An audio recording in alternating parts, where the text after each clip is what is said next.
नमो भगवते वासुदेवाय। ओम नमो भगवते वासुदेवाय।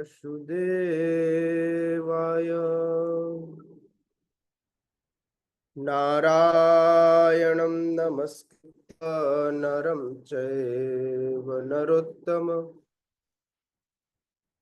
देवीं सरस्वतीं व्यासं ततो जयमुदीरयेत्। नष्टप्रायेषु अभद्रेषु नित्यं भागवत सेवया भगवती उत्तम श्लोके भक्तिर्भवति नैष्ठिकी। कृष्णाय वासुदेवाय देवकी नंदनाय च नन्दगोपकुमाराय गोविन्दाय नमो नमः।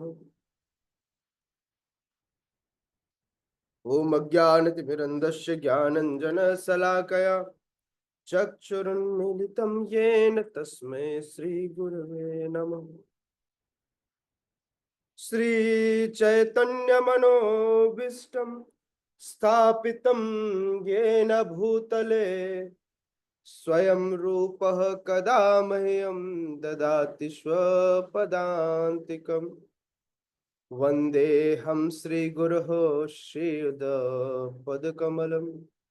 श्रीगुरुन् वैष्णवांश्च श्रीरूपं साग्रजातं सहगण रघुनाथान्वितं तं सजीवं साद्वैतं सावधूतं परिजनसहितं कृष्ण चैतन्य देवं श्री राधा कृष्ण पादान् सहगण ललिता श्री विशाखान्वितांश्च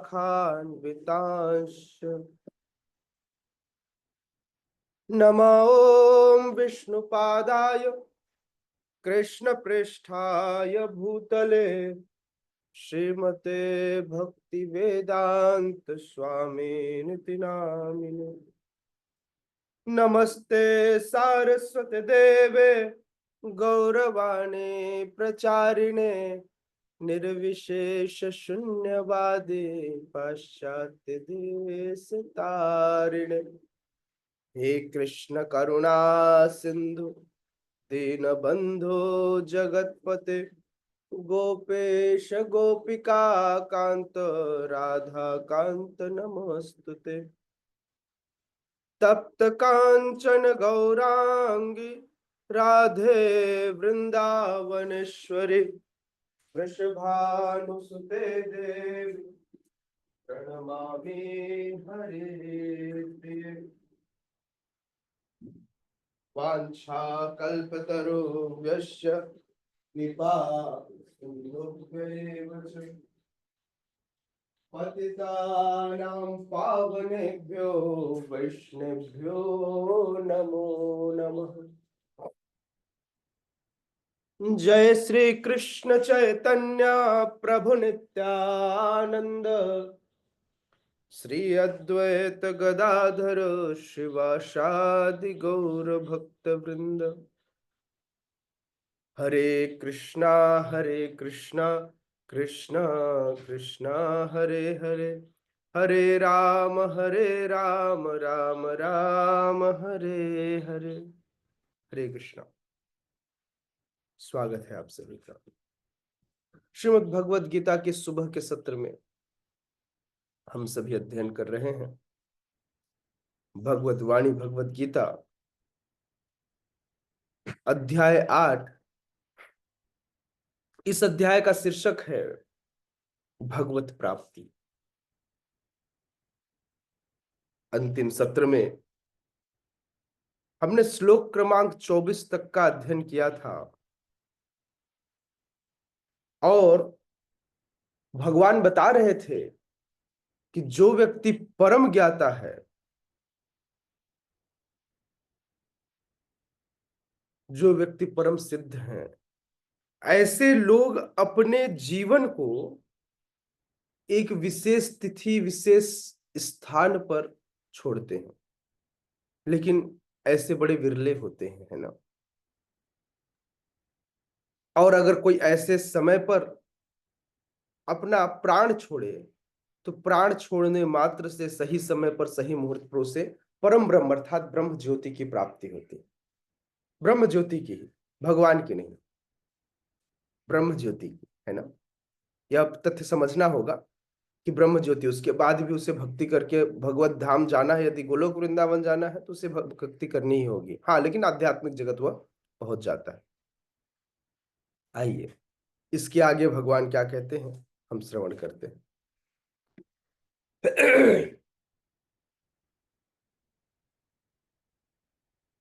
भगवान कहते हैं, धूमो रात्रिस्तथा कृष्ण षण्मासा दक्षिणायनम तत्र चांद्रमसं ज्योतिः योगी प्राप्य निवर्तते। धूमो रात्रिस्तथा कृष्णः षण्मासा दक्षिणायनम तत्र चांद्रमसं ज्योतिः योगी प्राप्य निवर्तते। धूमो रात्रिस्तथा कृष्णः षण्मासा दक्षिणायनम तत्र चांद्रमसं ज्योतिः योगी प्राप्य निवर्तते। यस, कोई पढ़ना चाहेगा, रिसाइट करेगा? पढ़िए सूरज प्रभु। हरे कृष्ण प्रभु। धूमो रात्रिस्तथा कृष्ण षण्मासा दक्षिणायनम तत्र चांद्रमसं ज्योतिः योगी प्राप्य निवर्तते। जय जय। हरे कृष्ण। यस, हिना में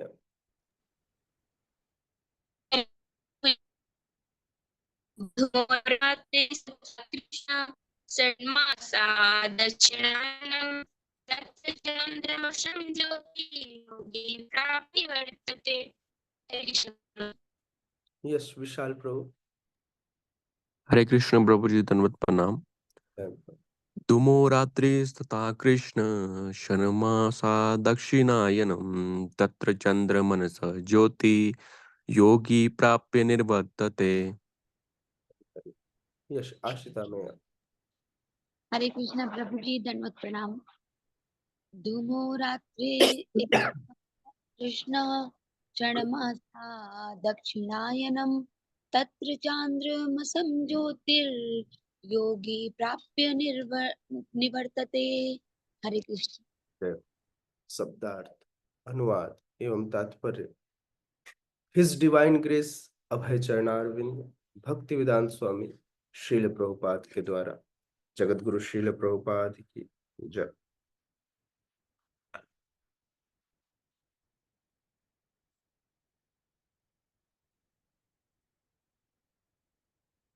धूमः धुआं, रात्रि रात, तथा और कृष्ण कृष्ण पक्ष, षड्मासा 6 मास की अवधि, दक्षिणायन जब सूर्य दक्षिण दिशा में रहता है, तत्र वहां चांद्रमसम चंद्रलोक को ज्योति प्रकाश योगी योगी प्राप्त करके निवर्तते वापस आता है। जो योगी धुएं रात्रि कृष्ण पक्ष में या सूर्य के दक्षिणायन में रहने के 6 महीनों में दिवंगत होते हैं, वह चंद्रलोक को जाता है, किंतु वहां से पुनः पृथ्वी पर चला आता है। अच्छा, याद रखिएगा, ये योगियों की बात हो रही है। ये बात किसकी हो रही है? योगियों की। क्योंकि ऐसे योगी जो तपस्वी होते हैं, तप करते हैं, जो व्रतशील होते हैं, जो त्याग में निपुण होते हैं, समझ रहे हैं, जो त्यागी होते हैं। ये हम जैसे भोगियों की बात नहीं कर रहे हैं। तो सबसे पहले त्याग को हटा करके हम भोग को सबसे पहले स्थान देते हैं। तो हम किसी भी समय छोड़ेंगे, अगर ऐसी स्थिति बनी रही तो हम नरक जाएंगे, है ना। वह व्यक्ति नहीं जो कृष्ण भावना भावित है। तो सबसे पहले हमको कृष्ण, अपने आप को कृष्ण भावना भावित करना चाहिए ताकि ये वाली स्थिति ना आवे, है ना। तो इसलिए रोज सतत कीर्तनीय सदा हरि का मतलब होता है, सदा का मतलब होता है सतत, हमेशा हमेशा इस कीर्तन में लगा रहना होगा।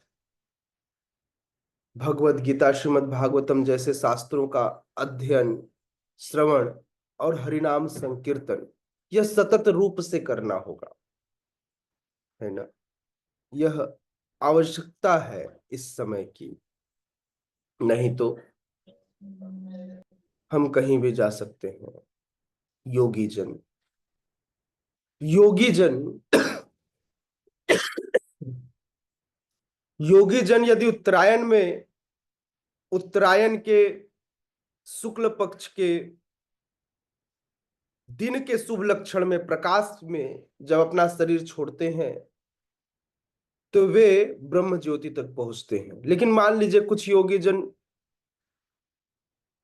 दक्षिणायन में दिवंगत हो जाए, यदि वे दक्षिणायन में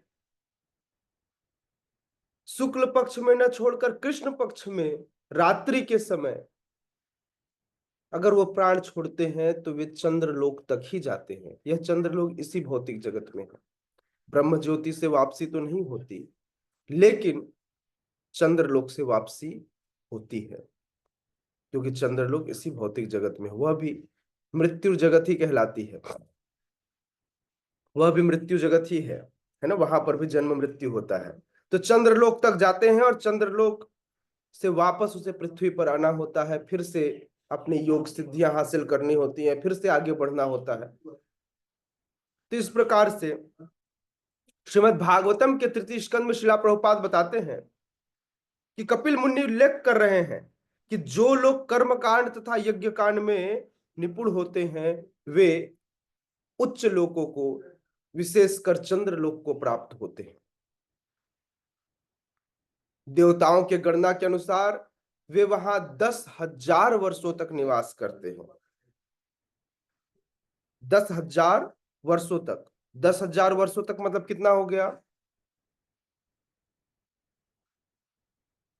एक वर्ष, एक दिन वहां का 6 महीने के बराबर होता है। तो एक वर्ष में उनके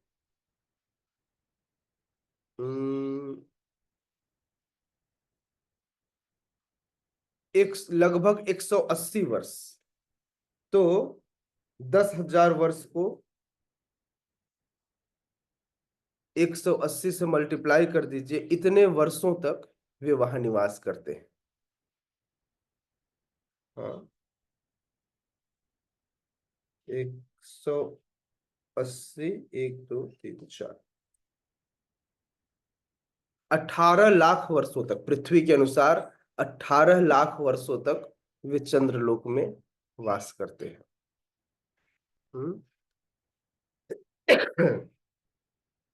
ये देवों की गणना है।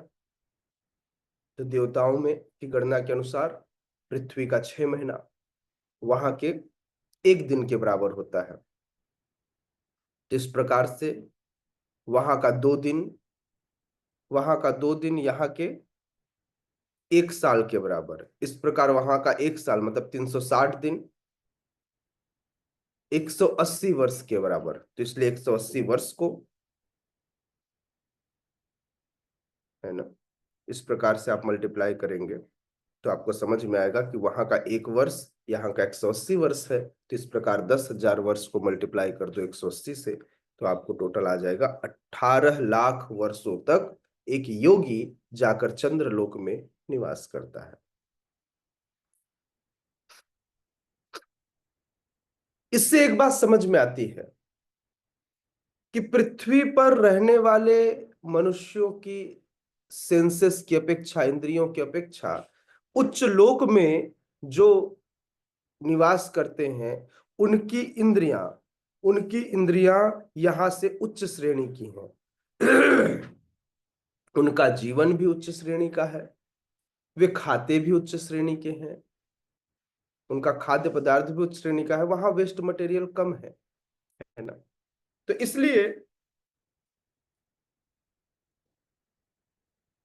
इसलिए जब व्यक्ति ऐसे उच्च लोकों को जाता है तो उसकी भोग विलासिता और बढ़ जाती है, और कहीं ना कहीं वह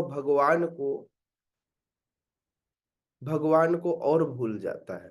जब व्यक्ति के पास ज्यादा समृद्धि आ जाती है तो समृद्धि के समय वह भगवान को और भूल जाता है ना।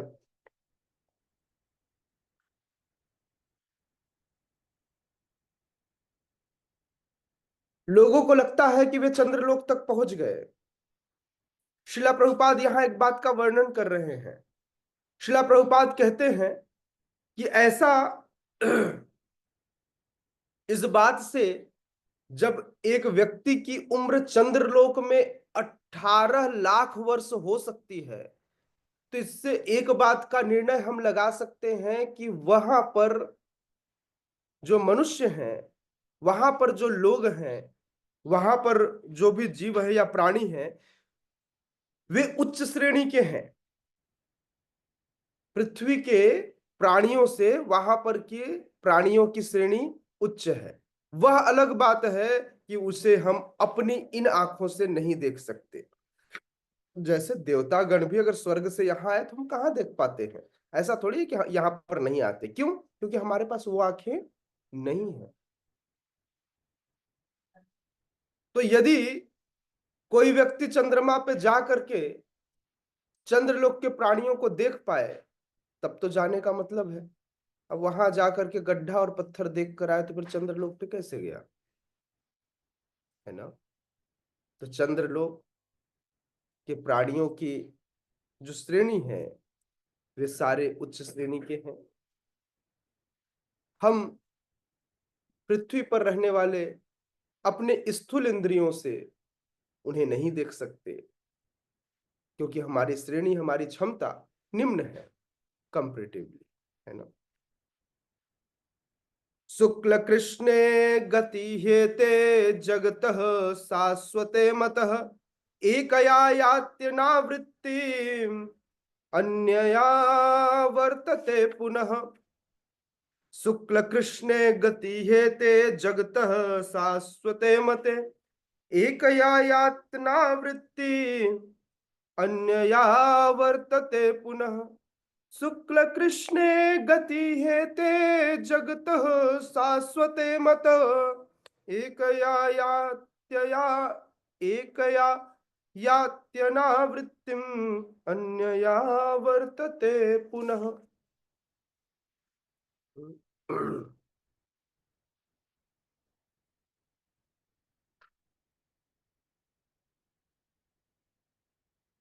वैदिक मतानुसार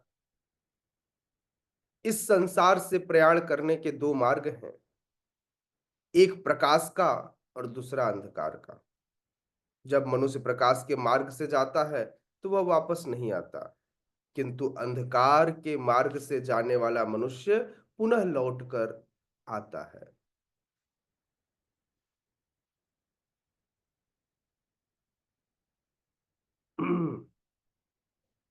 इसका वर्णन आगे करेंगे, है ना। श्रीला प्रभुपाद तात्पर्य में लिखते हैं कि आचार्य बलदेव विद्याभूषण ने छांदोग्य उपनिषद से 5-10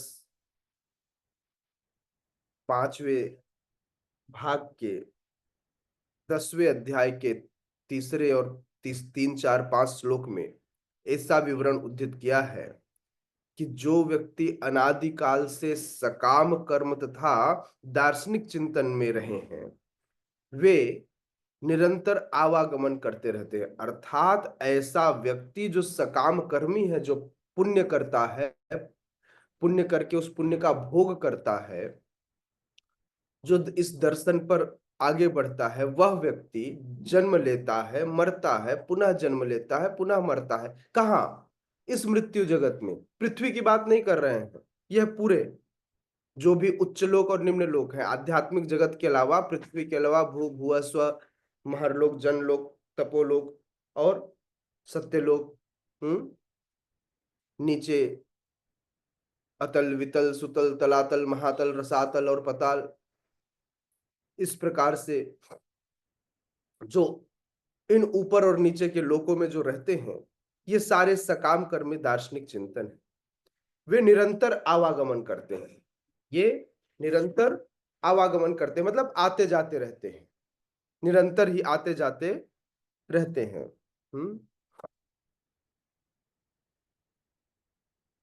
क्योंकि वापस वो नहीं आता जिसे परम मोक्ष मिल गया हो, लेकिन जिन्हें मोक्ष न मिला हो, जो आध्यात्मिक जगत में प्रवेश न किए हो, वह व्यक्ति अवश्य ही वापस आता है। मोक्ष उसे मिलता है जो कृष्ण की शरण ग्रहण करते हैं। जो कृष्ण की शरण ग्रहण नहीं करते, उन्हें मोक्ष की प्राप्ति नहीं होती। बिना मुकुंद के चरणों में जाए, बिना मुकुंद के शरणागत हुए कोई व्यक्ति कैसे मुक्ति को प्राप्त कर सकता है? तो मुक्ति प्राप्त करने के लिए सबसे पहले उसे क्या करना चाहिए? उसे भगवान की शरण ग्रहण करनी चाहिए, मुकुंद के शरणों में जाना चाहिए, क्योंकि मुकुंद के चरणों में जाकर ही, उनके शरणागत होकर ही कोई व्यक्ति मोक्ष को प्राप्त कर सकता है।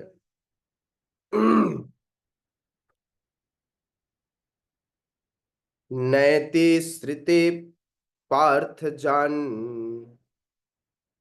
नैते श्रिते पार्थ जानन योगी मुह्यति कश्चन, तस्मात् सर्वेषु कालेषु योगयुक्तो भवार्जुन। नैति श्रुति पार्थ जानन योगी मुह्यति कश्चन, तस्मात् सर्वेषु कालेषु योगयुक्तो भवार्जुन। नैति श्रुति पार्थ जानन योगी मुह्यति कश्चन, तस्मात् सर्वेषु कालेषु योगयुक्तो भवार्जुन। यस, पढ़ेंगे? कौन पढ़ेगा?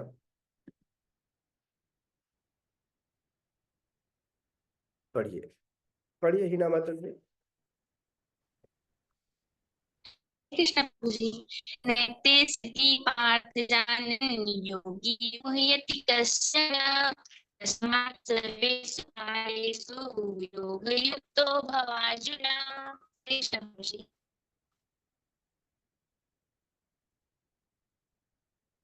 यस, सूरज प्रभु पढ़िए। हरे कृष्ण प्रभु। नैते श्रुति पार्थ जानन योगी मुह्यति कश्चन, तस्मात् सर्वेषु कालेषु योगयुक्तो भवार्जुन। यस, हरे कृष्ण। शास्त्रा पढ़िए। हरे कृष्णा प्रभु जी। जी। नैते नैते श्रुति पार्थ जानन योगी मुह्यति कश्चन, तस्मात् सर्वेषु कालेषु योगयुक्तो भवार्जुन। हरे कृष्ण। हरे बोल विशाल प्रभु। हरे कृष्ण प्रभु जी। नैते श्रुते पार्थ जानन योगी मोह्यति कश्चन, तस्मात् सर्वेषु कालेषु योगयुक्तो भवार्जुन। Hare Hare, thank you. भगवान कहते हैं, हे अर्जुन, यद्यपि भक्तगण, अब देखिए आप सबकी बात कर रहे हैं भगवान। जब आपकी बात आ जाए तो व्यक्ति का इंटरेस्ट बढ़ जाना चाहिए। अब अगर आपके बारे में कोई आप बात करता है, बोले प्रभु जी आप तो बड़े ज्ञानी, तो कान लगा के व्यक्ति का कान एकदम खड़ा हो जाता है, नहीं मेरी तारीफ कर रहा है। तो देखिए भगवान आपकी तारीफ कर रहे हैं। भगवान क्या कह रहे हैं? हे अर्जुन, यद्यपि भक्तगण इन दोनों मार्गों को जानते हैं, किंतु वे मोहग्रस्त नहीं होते, किंतु वे मोहग्रस्त नहीं होते। अतः तुम भक्ति में सदैव स्थिर रहो। तो तुम बेवकूफियत मत करो, तुम्हें न तो इधर जाने की जरूरत है न उधर जाने की जरूरत है, न तुम्हें परेशान होने की आवश्यकता है। तुम्हें क्या करना है? तुम्हें स्थिर बने रहना है। तुम्हें स्थिर बने रहना है। तुम्हें परेशान होने की आवश्यकता नहीं है। तुम अपनी भक्ति करते रहो, अपना माला करो, भगवान के लिए प्रसाद बनाओ, स्वयं भी खाओ, लोगों को भी खिलाओ। भगवत गीता और श्रीमद् भागवत जैसे शास्त्रों का अध्ययन करो और इसे अपने जीवन में आत्मसात करने का प्रयास करो। भक्ति में स्थिर बने रहने का मतलब क्या है? कुछ चीजें जारी रहनी चाहिए। श्रवणम कीर्तनम विष्णु स्मरणम पाद सेवनम वंदनम दास्यम साख्य वंदनम अर्चनम दास्यम साख्यम आत्मनिवेदनम। व्यक्ति को श्रवण करते रहना चाहिए। देखिए, हम किसी एक विधि पर टिक नहीं पाते, हमको भी वैरायटी चाहिए, इसलिए हम लगभग सब फॉलो कर लेते हैं। क्या करते हैं? थोड़ा सुन लेते हैं, थोड़ा उस जो सुने रहते हैं वो दूसरों को बता देते हैं, अथवा हरिनाम कर लेते हैं। थोड़ा थोड़ा याद आता, ओ आज प्रभु जी ने ये पढ़ाया था, दैट्स स्मरणम।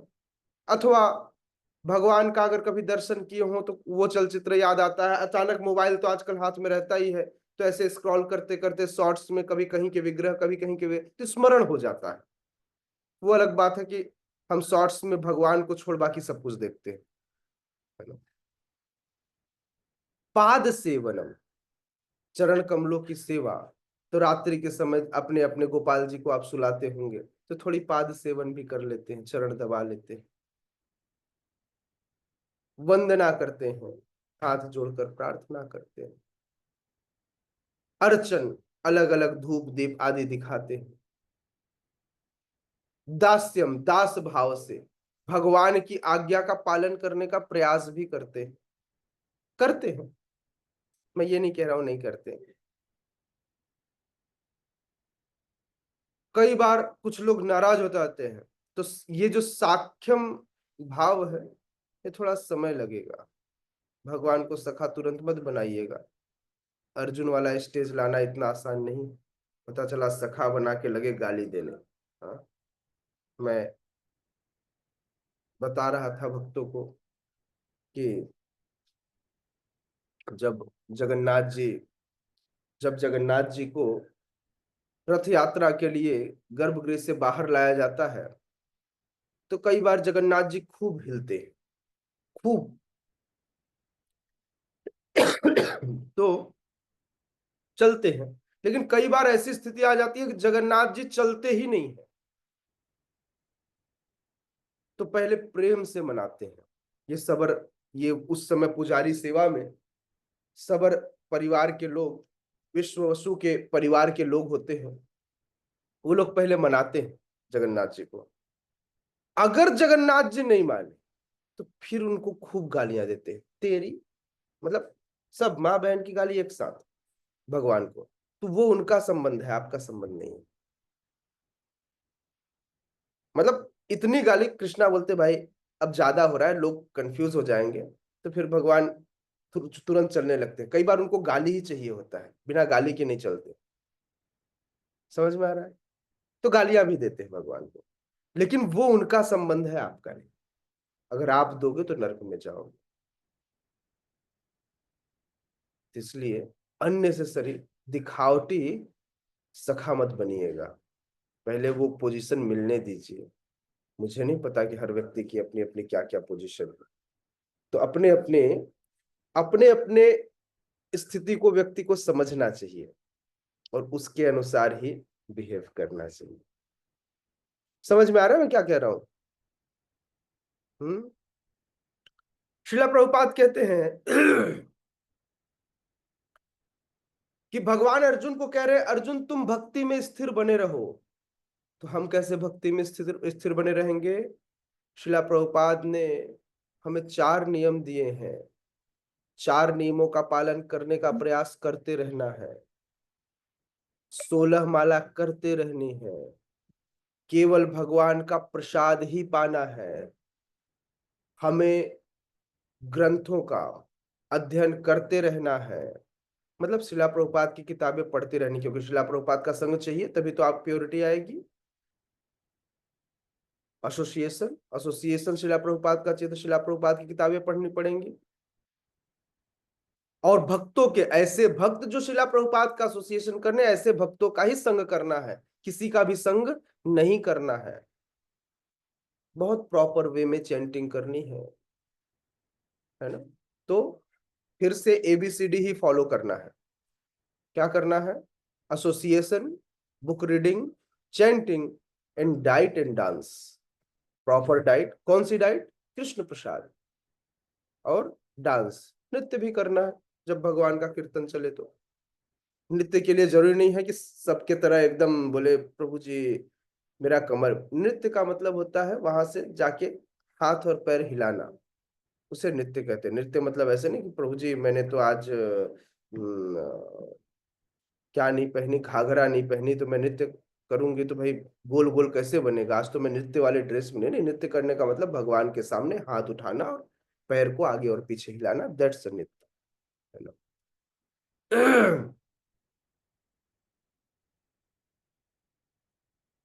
श्रील प्रभुपाद कहते हैं, कृष्ण अर्जुन को उपदेश दे रहे हैं कि उसे इस जगत में आत्मा के प्रयाण करने के विभिन्न मार्गों को सुनकर विचलित नहीं होना। पता चला आज से ही हम लग गए, भगवान जैसे उत्तरायण आएगा दिन के समय में, हाँ शुक्ल पक्ष में मैं शरीर छोड़ दूंगा। समझ रहे? व्यक्ति प्लानिंग करने लगा, बोले मुझे चंद्रलोक जाना है, मुझे चंद्रलोक जाना है, तो चंद्रलोक की प्लानिंग करने लगा व्यक्ति। दक्षिणायन के समय में, कृष्ण पक्ष में, रात्रि में उसने अपना जीवन छोड़ने का निश्चय कर लिया ताकि वो चंद्रलोक के सफर कर सके, अन्य ग्रहों की सुगम यात्रा। सुगम यात्रा ही तो है, बस प्राण ही तो छोड़ना है। मैं कल बता रहा था ना, प्राण छोड़ना कितना आसान है, प्राण ही तो छोड़ना है। तो शिला प्रभुपाद कह रहे हैं अर्जुन इन दोनों मार्गों को सुनकर विचलित नहीं होना है, मतलब योगी भी नहीं बनना है, ऐसा योगी जो प्राण छोड़ने के बारे में सोचे। बोले भगवान के भक्त को इसकी चिंता नहीं होनी चाहिए, क्योंकि वह स्वेच्छा से मरेगा या दैव दैववश, हो सकता है वह खुद से मरे या फिर भगवान की इच्छा से मरे, उसे क्या फर्क पड़ता है। भक्त को तो अपने कृष्ण भावनामृत विधि में सुदृढ़ बने रहना चाहिए, दृढ़ता पूर्वक रहकर हरे कृष्ण महामंत्र का जप करना चाहिए। हरे कृष्णा कृष्णा कृष्णा हरे हरे, हरे राम राम राम हरे हरे। और इस प्रकार से उसे यह जान लेना चाहिए, यदि कोई व्यक्ति इन दोनों मार्गों को चुनता है, चाहे उत्तरायण या दक्षिणायन के, दोनों ही मार्गों में कष्ट ही कष्ट है। हाँ।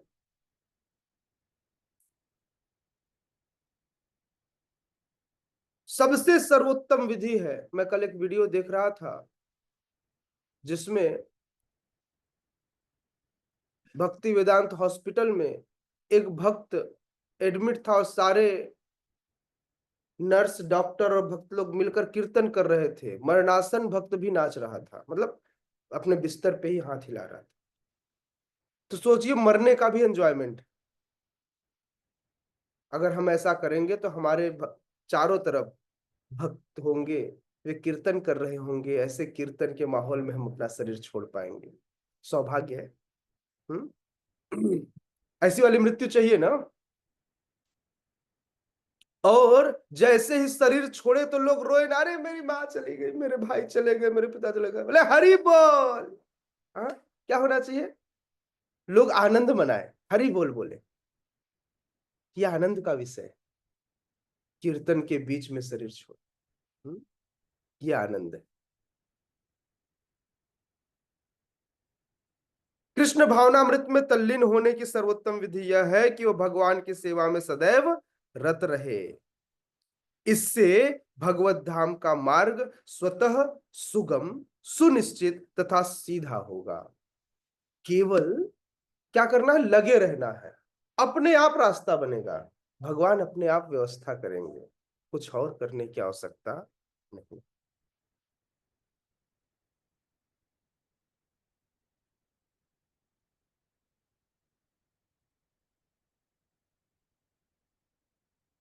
तो ऐसा व्यक्ति, आप जैसे भक्ति योगियों की बात कर रहे हैं, श्रीला प्रभुपाद कहते हैं जो योग में स्थिर है, भक्ति योगी, ये उन योगियों की बात नहीं कर रहे हैं ऊपर वाले योगी की, ये बात कर रहे भक्ति योगियों की, आप सबकी बात कर रहे हैं। पता नहीं मैं भी यहां पर कब आ पाऊंगा कि मैं भी कह सकूं कि मैं योगी हूं। तो ये आप सबकी बात कर रहे हैं। श्रीला प्रभुपाद कहते हैं जो योग में स्थिर है वह अपनी गतिविधियों में निरंतर कृष्ण भावनामृत में रत रहता है। अतः सुबह उठता कृष्ण के लिए है, नहाता है, श्रीमद् भगवद गीता की कक्षा में आता है और बैठकर जप करता है, कृष्ण के लिए प्रसाद बनाता है, कृष्ण के प्रसाद पा लेने के बाद उनका उच्छिष्ट स्वयं पाता है, और इस प्रकार से वह 24 घंटा कृष्ण भावनामृत में रत रह करके बिताता है। रूप गोस्वामी पाद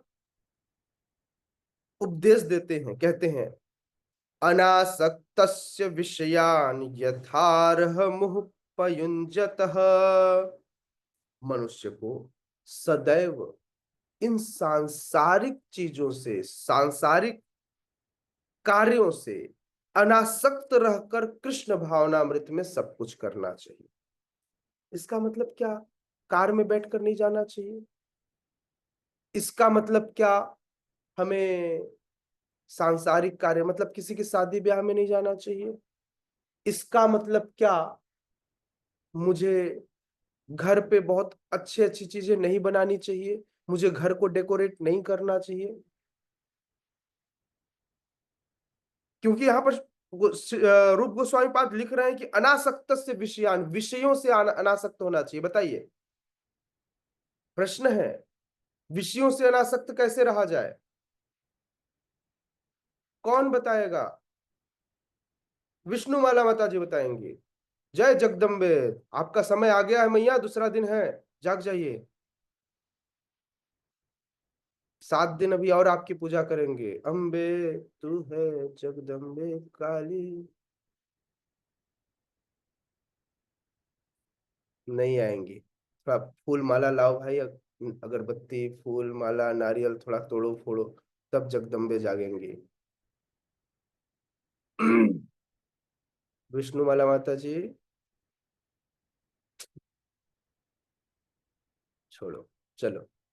और कोई जगदम्बा स्वरूपा, माँ स्वरूपा, आसिता मैया बताएंगे। हरे कृष्णा प्रभु जी। जी मैया। जी प्रभु जी, जो मुझे लगता है कि हमको जो भी कार्य करना चाहिए उसमें हमको कृष्ण जी को शामिल करना चाहिए। सारी चीजों को जो भी हम कर रहे हैं संसार की, उसमें हमको हमारा जो अ, अ, उसका जो भी फल है, जो भी आसक्ति है, उसको हमको कृष्णा को समर्पित करना चाहिए।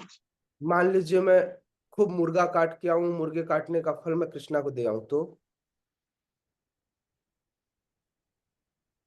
ठीक है। दूसरा तरफ से मेरा काम लड़ाई करना है, मैं खूब लड़ाई किया, जब जेल जाने की बारी आई तो मैंने कहा कृष्णा आप जेल जाओ, यही फल है, ये कार्य था, मेरा कार्य था लड़ाई करना, इस लड़ाई का फल हुआ जेल। मैं जेल बोला कृष्णा अब आप जेल जाओ, देखो फल मैं नहीं ले रहा हूँ, कार्य मैं कर रहा हूँ, फल आपको दे रहा हूँ।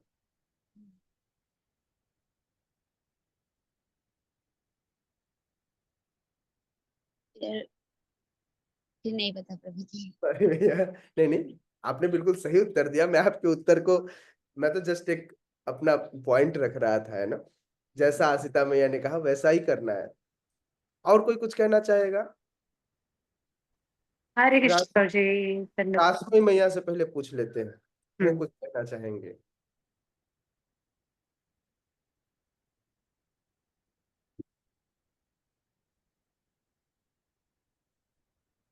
हरे कृष्ण प्रभु जी। जी मैया। एक्चुअली मतलब हम जो भी मान लीजिए भौतिक कार्य में जो भी करते हैं वो भी भगवान को ही सोच के कार्य करना चाहिए, इधर उधर की कार्य नहीं करनी चाहिए हमें। और जैसे भौतिक कार्य में जैसे अगर हमने खाना बनाया तो जो खाना बना रहे हैं वो भगवान के लिए बना के सोचना चाहिए। ऐसा नहीं कि अपने लिए हमने बनाए और खा लिए, वो पाप हो जाएगा। उसे भगवान को भोग चढ़ा के फिर वो प्रसाद लेंगे तो वो हमारे लिए। तो जितनी भी कार्य होनी चाहिए वो भगवान को फ्रंट में रख के ही करनी चाहिए। Thank you. वही बात आपने कही जो आसिता मैया ने कही, तो आप दोनों ने सही बात कही है, इसमें कोई दो राय नहीं है। अनासक्तस्य विषयान, सांसारिक कार्यों से अनासक्त रहकर। यस कृष्ण राधिका माता जी बताइए। सांसारिक कार्यों से अनासक्त मतलब क्या? प्रभु जी, घर को जैसे आपने कहा सजाना है या घर का कोई काम करना है या भौतिक कोई कार्य करने हैं, उसमें हर चीज सेंटर में कृष्ण है। हमको फल की चिंता नहीं करनी, हमको कर्म करना है। अगर एक घर को भी सुंदर रखना है तो कृष्ण के लिए रखना है, प्रसाद भी बनाना है कृष्ण के लिए बनाना है, मुझे शॉपिंग भी करनी है तो कृष्ण के लिए करनी है। मेरी चेतना में, मेरे केंद्र में तो सदा इसका मतलब कृष्ण। माता जी कल से आप अपने लिए साड़ी नहीं खरीदेंगे ना? नहीं प्रभु जी, कल भी साड़ी खरीदेंगे लेकिन तैयार कृष्ण के लिए होंगे। हरे हरे। यस, कल भी हम साड़ी खरीदेंगे, तैयार कृष्ण के लिए होंगे। मतलब ये तथ्य क्लियर होना चाहिए कि बिल्कुल मुझे तैयार होना, मैं अपने लिए साड़ी खरीदने नहीं जा रहा हूं, मैं कृष्ण के लिए ही साड़ी खरीदने जा रहा हूं, है ना? मतलब तैयार साड़ी लेंगे, हम तैयार होंगे किसके लिए? कृष्ण के लिए। तो ये साड़ी खरीदना भी कृष्ण के लिए हुआ, ये सही में मेरे लिए नहीं था। समझ रहे हैं मैं क्या कहना चाह रहा हूं?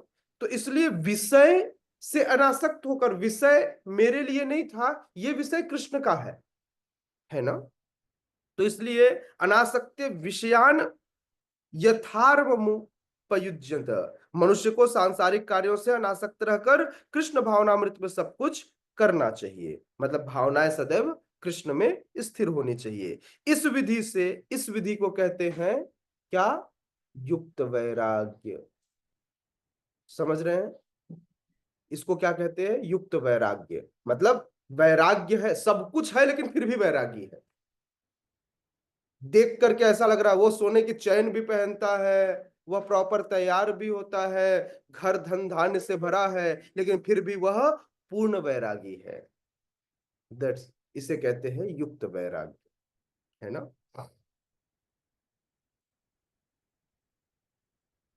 इस विधि से, जिसे युक्त वैराग्य कहते हैं, मनुष्य पूर्ण सिद्धि प्राप्त कर सकता है। इतना करने मात्र से पूर्ण सिद्धि प्राप्त कर सकता है। जी माता जी। प्रभु जी, ये युक्त वैराग्य सिर्फ गृहस्थों के लिए है या सभी वर्णाश्रम के लिए होता है? कि जो गृहस्थी में रह करके ही जो केवल भगवान को केंद्र में रखे तो युक्त वैराग्य होंगे, या ब्रह्मचारी, वानप्रस्थीज, ये सब भी आएंगे इसमें? आप क्या चाहते हैं, मैं क्या उत्तर दूं? नहीं प्रभु जी, मैं ये सवाल बहुत दिनों से चल रहा था कि अक्सर ऐसे आचार्यों ने और सभी ऐसा कहते हैं कि गृहस्थी में रह करके भक्ति करना सबसे कठिन मार्ग है। तो जो रह करके करता है वो श्रेष्ठ है। लेकिन अगर ये युक्त वैराग्य की बात हो रही है तो भक्त भी यही कार्य करते हैं, ब्रह्मचारी भी करते हैं, गृहस्थ भी करते हैं। तो इस श्रेणी में श्रेष्ठ कौन होंगे, या श्रेष्ठ कौन सा वर्णाश्रम पद्धति है?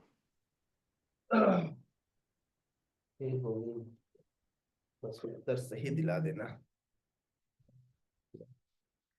देखिए, वैसे यह युक्त वैराग्य केवल गृहस्थों के लिए है। अब आप थोड़े से कंफ्यूज हो गए होंगे कि मैं ये क्या कह रहा हूं, लेकिन कलयुग में न तो कोई ब्रह्मचारी होता है, न कोई वानप्रस्थी होता है, न सन्यासी होता है। कलयुग में चारों वर्ण के लिए है, चारों आश्रम के लिए है। लेकिन जब सही मायने में ब्रह्मचारी होते थे, सही मायने में वानप्रस्थी और सन्यासी होते थे, उस समय युक्त वैराग्य केवल गृहस्थों के लिए था। कलयुग में चारों के लिए है, क्योंकि ब्रह्मचारी भी कहाँ रहता है? लैपटॉप लेकर क्लास देता है भगवत गीता का, तो उसे युक्त वैराग्य दिखाना चाहिए। सन्यासी भी जंगल में कुटिया बना के कमंडल और दंड के साथ नहीं रहते। कहाँ रहते हैं? वो भी एसी वाले कमरे में रहते हैं, और वो भी शहर के बीच में निवास करते हैं, और उनके पास भी अपनी कार, अपनी सारी कुछ होती है। तो इस प्रकार से है तो सन्यासी, लेकिन ये युक्त वैरागी है। क्यों? क्योंकि वह हर एक वस्तु का प्रयोग भगवान की सेवा में करते हैं। तो इसलिए कलयुग में चारों आश्रमों के लिए है, लेकिन मूलतः युक्त वैराग्य शब्द गृहस्थों के लिए प्रयोग किया जाता था। लेकिन कलयुग में कोई ब्रह्मचारी, वानप्रस्थी या सन्यासी नहीं होता। ये केवल इस व्यवस्था को प्रॉपर बनाए रखने के लिए ब्रह्मचर्य व्रत लेते हैं, वानप्रस्थ व्रत लेते हैं, या सन्यास व्रत लेते हैं। तो इसलिए युक्त वैराग्य गृहस्थों के लिए है। अब रही बात, कौन सा आश्रम श्रेष्ठ है? श्रेष्ठ तो गृहस्थाश्रम है। श्रेष्ठ और सेफ दोनों गृहस्थाश्रम, लेकिन बस वो गृहस्थ हो। प्रॉब्लम ये है कि गृहस्थ कोई होता नहीं है, सारे गृहमेधी होते हैं। गृहस्थ हो तो गृहस्थ आश्रम से बड़ा कोई आश्रम नहीं है। ओके, समझ में आया माता जी? संतुष्ट हैं आप? पता नहीं बाकी आप और कुछ कहना चाहे, मुझे तो यही लगता है मैं इतना ही समझ पाया। और भी आप कुछ कहना चाहें तो कह सकते हैं।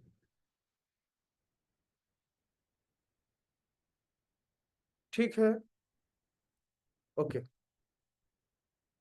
तो ये युक्त वैराग्य है ना, जहां है सब कुछ लेकिन फिर भी व्यक्ति वैरागी है, उसे किसी चीज से कोई मतलब नहीं है।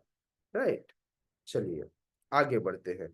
शिला प्रभुपाद कहते हैं, शिला प्रभुपाद कहते हैं, अतएव भक्त कभी इन वर्णनों से विचलित नहीं होता, क्योंकि वह जानता रहता है कि भक्ति के कारण भगवत धाम तक उसका प्रयाण सुनिश्चित है। तो जब वह जीवन में भक्तिमय मार्गों का पालन करता है, जब वह जीवन में कृष्ण भावना में जीवन जीता है, तो उसे टेंशन नहीं हो जाता है जीवन के अंत में भगवान आएंगे लेकर जाएंगे, वो उनकी जिम्मेदारी है, मेरी जिम्मेदारी नहीं है। अच्छा, आपको पता है तुकाराम जी के बारे में आपने सुना है? क्या सुना आपने? तुकाराम जी वे भक्त थे जो भगवत धाम गए, भगवत धाम प्रयाण किए, सशरीर विमान आया और उनको लेकर चला गया। जानते हैं आपको, विट्ठल जी के परम सेवक। अब एक आश्चर्य की बात यह है कि तुकाराम जी गए एक बार, फिर वापस आए, फिर गए, फिर वापस आए, और फिर चले गए। कितने लोग जानते हैं ये बात? कोई नहीं जानता। तुकाराम जी, तुकाराम जी की बेटी की शादी थी। उन्होंने अपनी बेटी से प्रॉमिस किया था कि मैं तुम्हारी शादी में जरूर आऊंगा। बेटी ने कहा शादी होगी ही तभी जब पिताजी आएंगे। शादी का डेट सुनिश्चित हुआ, सब कुछ हुआ। तुकाराम जी अपनी बेटी के लिए दहेज लेकर आए भगवत धाम से, उसी विमान पर बैठ करके शादी कराई, दहेज दिया और वापस चले गए। उनके एक शिष्य थे जिन्होंने कहा कि अगर उन्होंने कहा है तो वह अवश्य आएंगे। उनके एक शिष्य थे, नाम नहीं याद आ रहा है। तो उन्होंने कहा जब अपनी बेटी के लिए वे आ सकते हैं वहां से, तो मेरे लिए भी आएंगे। उन्होंने अन्न जल सब छोड़ दिया, और सब छोड़ दिया तो फिर तीसरी बार, मतलब एक बार गए, वापस बेटी के लिए आए, फिर चले गए, तीसरी बार बोले, अब बोले जब बेटी के लिए आ सकते तो मेरे लिए क्यों नहीं आ सकते? अगर नहीं आएंगे तो मैं न खाऊंगा न पीऊंगा। अन्न जल सब त्याग दिया। उनके लिए भी तुकाराम जी आए और उनको वह परम गति दे करके यहां से गए। तो देखिए, सशरीर गए थे और सशरीर वापस आए। तो तुकाराम जी इस तरह से 3 बार आए और गए। अच्छा है ना? ऐसा मतलब कितना सुनकर आनंद आता है ना। ऐसा भी हो सकता है, आध्यात्मिक जगत से यहाँ आते हैं और वैसे ही सबको दिखाकर आते हैं। ऐसे थे हमारे तुकाराम। Okay, any question? क्योंकि कल हम इस अध्याय के अंतिम श्लोक पर चर्चा करेंगे। अगर प्रश्न है, आसिता मैया की जय। जी मैया। हरे कृष्णा प्रभु जी। जी जी प्रभु जी, जैसा आप बोल रहे थे कि यदि कभी किसी से किसी बात पे सहमति ना हो और कुछ बोलना पड़े, या फिर जैसे कुछ काम ऐसा करना पड़े, जैसे आपने एग्जाम्पल दिया मुर्गा काटने का, बाय द वे, तो ये ऐसा कुछ काम करे और फिर कृष्णा जी को फिर कैसे हम क्या करेंगे? देखिए, इसलिए शास्त्र में 3 तरह के कर्म दिए हुए हैं, सकाम कर्म, अकर्म और विकर्म। तो 3 कर्मों में से हम 2 कर्म कर सकते हैं, सकाम कर्म और अकर्म, जिसे कृष्ण भावनामृत कर्म कहा जाता है। विकर्म वे हैं जो शास्त्र द्वारा अनुमोदित नहीं है, शास्त्र के द्वारा दिए गए नियमों के विरुद्ध कार्य करने को विकर्म कहते हैं। तो विकर्म के द्वारा प्राप्त किए गए फल को भी कृष्ण स्वीकार नहीं करते। ठीक है, तो विकर्म नहीं करना है। हाँ, सकाम कर्म कर सकते हैं, सकाम कर्म सारे कार्य, है ना, सकाम कर्म, लेकिन जब उस कर्म के फल को अपन कृष्ण को समर्पित कर देते हैं तो वह अकर्म बन जाता है। सकाम कर्म में ही बस फल खुद न रखकर कृष्ण को दे दिया जाता है, तो उसे हम अकर्म या कृष्ण भावना में कर्म कहते हैं। दोनों में इतना ही फर्क है। अकर्म क्या है, तो शास्त्र के आदेशानुसार कर्म करना, फल खुद रख लेना तो सकाम कर्म हो गया, फल कृष्ण को दे देना तो अकर्म हो गया, जिसको कृष्ण भावनामृत कर्म कहते हैं। लेकिन ये होता शास्त्र के आदेशानुसार ही है। शास्त्र जी जिस के कर्म का प्रावधान देता है, ऐसे कर्म करने चाहिए। जब उस कर्म के फल को आप खाओगे तो आप सकाम कर्मी कहलाओगे, कृष्ण को खिलाओगे तो आप अकर्मी या कृष्ण भावनामृत कर्मी कहलाओगे, कृष्ण भावनामृत कर्म कहलाएगा ये। ठीक है, तो जी। इसलिए कर्म नहीं करना है। तो प्रभु जी, कभी जैसे किसी बात से यदि आपको असहमति है तो हमको वहां पे रखना चाहिए, या फिर उसका किस तरह से उसको हमको डील करना चाहिए? टैक्स चोरी करके आप भगवान को दे सकते हैं। जी टैक्स चोरी करके आप भगवान को दे सकते हैं, क्योंकि सारे इस कलयुग में चोर ही चोर है, तो टैक्स चोरी बहुत बड़ी चोरी नहीं है। तो इस तरह से कई बार हमको ऐसा लगता है कि हम क्या करें। आप घर से पैसे बचा करके, वो भी एक तरह की चोरी है। पति से 10,000 लेकर के 6,000 खर्च करके 10,000 खर्च बता देना, 4,000 बचा के भी आप कृष्ण को दे सकते हैं, वो भी एक तरह की चोरी है। ये अच्छी चोरी है, कृष्ण भी चोरी करते थे। तो इस तरह से कुछ चीजें अच्छी हैं, है ना। जी आपको सिर्फ ये देखना है कि क्या आपके द्वारा किए गए कर्म से किसी व्यक्ति के, मतलब आप हिंसक तो नहीं बन गए, किसी को बहुत हानि तो नहीं हो रही, किसी को बहुत कष्ट तो नहीं पहुंच रहा है। यदि नहीं पहुंच पा रहा है, आप नहीं चोरी करोगे, कोई और चोरी कर लेगा, इससे अच्छा है आप चोरी करके कृष्ण को दे दो। क्या बेस्ट वे है, उसे अपनाना चाहिए। कैसे कष्ट को कम किया जा सकता है, जी जी समझ में आ रहा है? असहमति हो सकती है, लेकिन आप देखो कि उसमें कैसे सहमति बना सकते हैं, कैसे उसे थोड़ा इजी कर सकते हैं। अब उससे देखना है कि उसका प्रतिफल आप जो करेंगे उससे फल अच्छा आएगा, या सामने वाला करेगा उससे अच्छा आएगा। आप उसमें कितना कैपेबल है उस कार्य को संभालने में, या उस कार्य का विरोध करके कृष्ण भावनामृत बनाने में। मान लीजिए आपके विरोध करने से हिंसा बढ़ जाती है, आप विरोध किए और पता चला वहां मारकाट हो गया, कोई पीट पाट दिया, उससे तो अच्छा भैया विरोध न करें।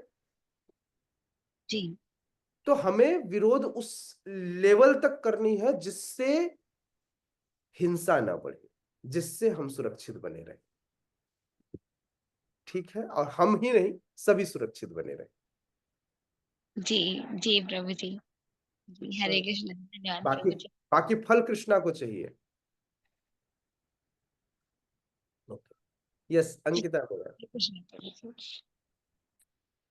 हरे कृष्ण प्रभु जी। जी मैं प्रभु जी, हमारे यहाँ पुरी में क्या हुआ ना, एक होटल में मटन खा रहे थे। वहां पे उनको पता नहीं है कि वो मटन के बदल वो क्या ना, जो गौ माता के मांस खा रहे हैं।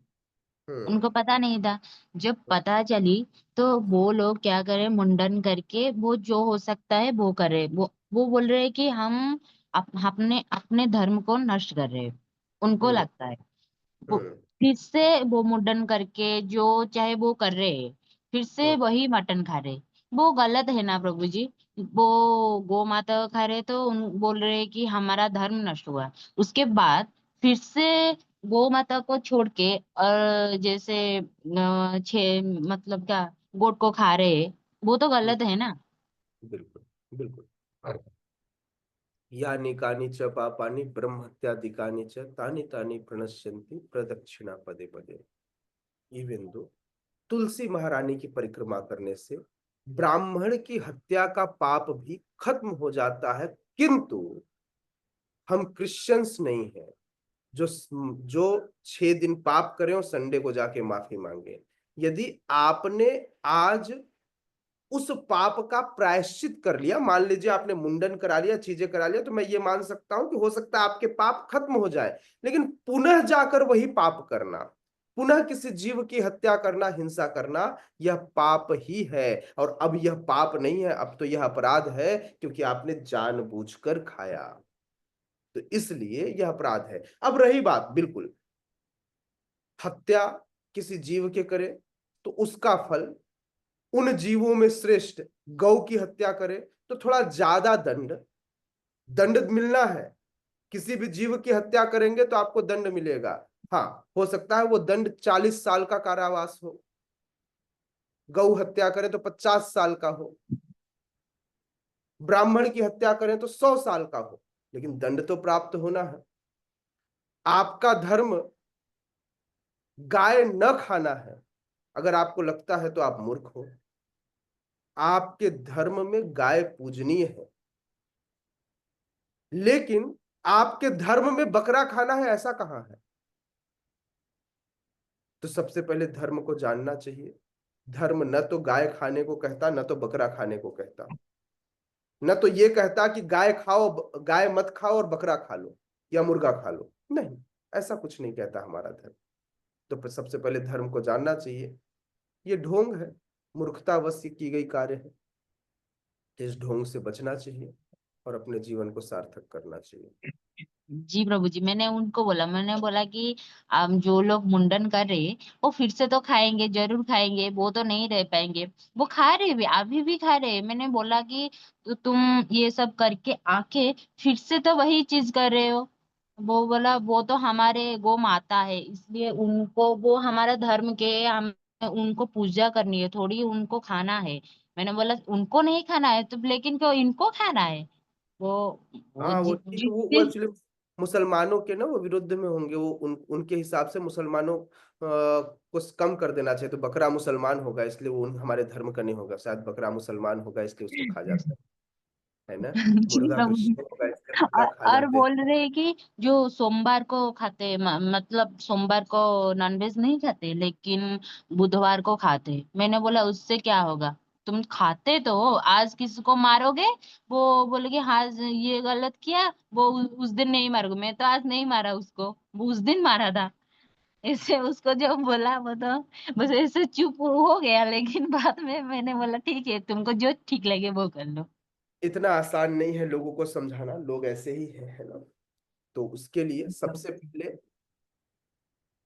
उन सबको युक्त वैराग्य, अर्थात जीवन से यदि कोई चीज हटाते हैं तो उसका प्रॉपर सब्स्टिट्यूट देना होगा ताकि वह चीजों को कर सके। उसके लिए भक्तों का संग स्वीकृति बहुत जरूरी है।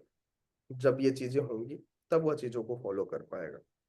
यस। हाँ मुझे और बोले कि गीता में मुझे बोला कि गीता में कंसी श्लोक में लिखा है कि नॉनवेज खाना मना है। मैंने बोला कि हाँ हम तुमको ढूंढ के जरूर देंगे, वो लिखा है वहां पे।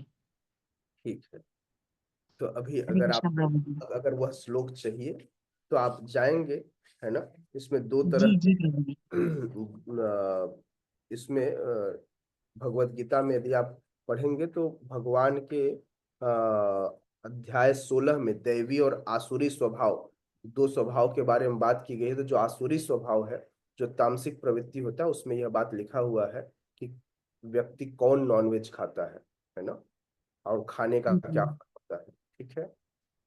जी जी, हरे कृष्ण प्रभु जी। हरे कृष्णा में यस रवि प्रभु। हरे कृष्णा प्रभु जी। हाँ, तो अभी ये प्रभु जी छोटा सा प्रसंग अभी शेयर हुआ तो खाने वाला, आप ऑलरेडी अभी मायापुर में है, वेस्ट बंगाल में है। तो हमारे हम्म यहाँ फेमस है माँ काली माता के नाम पे बकरा हम्म चढ़ते हैं, फिर उसको बड़े मजे से खाते हैं। हम्म। तो एक बार एक भक्त थे माता काली के, उनके मित्र रवि प्रभु वैष्णव हो गए। तो रवि प्रभु ने अपने मित्र से कहा कि अरे मित्र, ये हिंसा करना ठीक नहीं है, इसे मत खाया करो। मैं थोड़ी खाता हूँ, ये तो काली माता को भोग लगाते हैं, उनका भोग हम प्रसाद पाते हैं, हम थोड़ी बकरा खाते हैं, हम तो प्रसाद पाते हैं। तो रवि प्रभु बूढ़े हुए और साथ में उनका मित्र भी बूढ़ा हुआ। जब बूढ़ा हुआ तो अपने बूढ़े मित्र से जाके बोले, क्यों भाई, बलि बलि चल रहा है, मैया का प्रसाद मिल रहा है? बोले कहाँ, आप तो बूढ़े हो गए, दांत। बोले हाँ, काली मैया बूढ़ी हो गई, उनके दांत नहीं है? नहीं नहीं नहीं, मैं हो गया। तो बोले भोग किसको लगाते थे, काली मैया को या अपने आप को? है ना? तो तथ्य ऐसा ही है, बस समझने समझने का फेर। और प्रभु जी एक नया भी छोटा सा मंदिर खुला है जीही रोड में, एनआईटी के पास में, माँ काली का। अच्छा, उस हाँ मंदिर में? काफी भक्त लोग भी, हाँ काफी भक्त लोग भी थोड़ा सा अभी वहाँ गैदर होने लगे हैं, बड़ा एकदम श्रद्धे भाव से। अच्छा, हाँ। हो हो सकता है, ठीक है, उस मंदिर का दर्शन कराइएगा। हाँ, आप आएंगे तो जरूर करवाऊंगा प्रभु जी। हरे ठीक, Krishna. Thank you, Hare Krishna. Okay, Jagat Guru Srila Prabhupada की जय। जय भगवद गीता यथारूप की जय। जय। उपस्थित गौर भक्त वृंद की जय। निताय निताय गौर प्रेमानंदे, हरि हरि हरि बोल। हरि। हरी हरी बोल।